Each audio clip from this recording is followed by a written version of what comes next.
Patients may come into the office requesting Botox to treat some of their deepened lines and wrinkles in the face, but what they really need is volume restoration or filler injections. Filler injections can be used to restore volume in the face that often happens as people age, and can also be used to enhance different parts of the face, such as the lips.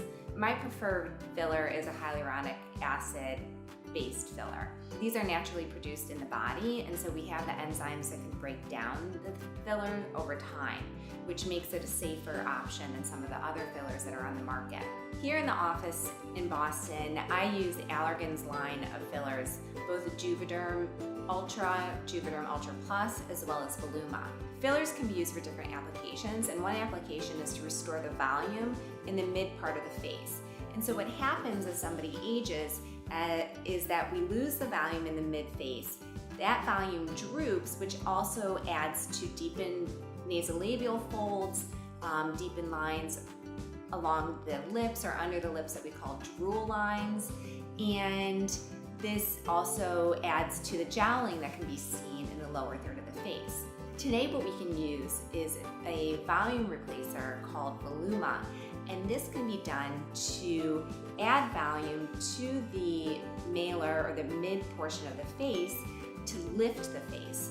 And this can be used as a liquid facelift, which one may hear about on the news. By improving the volume and restoring the volume into the mid-face, we're also reversing the aging effects that you can see in the lower third of the face.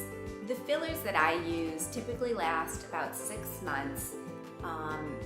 However, Voluma can last up to 18 months to 2 years, so it's a great investment in your face and in the anti-aging process. One of the reasons I prefer to use hyaluronic acid type fillers is that our body naturally breaks it down over time and resorbs it, instead of leaving lumps or irregularities along the face, which may have to be removed surgically.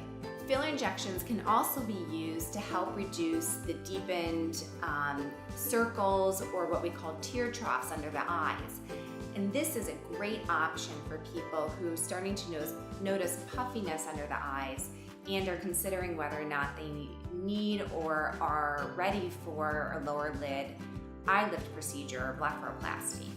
Instead of undergoing eyelid surgery, patients can often have filler injections instead, which is a much simpler procedure with minimal to no downtime. Sometimes people ask if fillers can be used in the crow's feet area, and typically not. There's instead treatments such as Botox injections or other treatments that estheticians perform, such as collagen induction treatment or microneedling, are better options for that area along the side of the eyes. If you're considering filler injections and have a special occasion or event coming up, you may want to think about the timing for it and ideally get that treatment at least 10 days to 2 weeks before the event. This is because there can be some swelling and bruising that occurs with the treatment, which can be covered rather easily with makeup, but it's nice to have it resolved and back to normal so that you're not worried about this on your big day. It's not typical for a patient to bruise with filler injections. There are some things that can be done before treatment to help reduce that risk.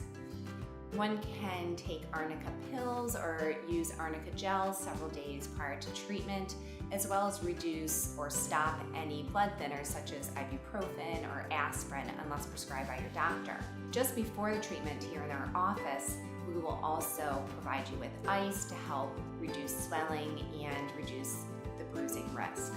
When you come in for your consultation, we can discuss which treatments are the best for you to get the results that you want, and we can also determine if one of the injectable fillers is right for you. If you live in the Boston area and are interested in fillers such as Juvederm or Voluma, give our office a call.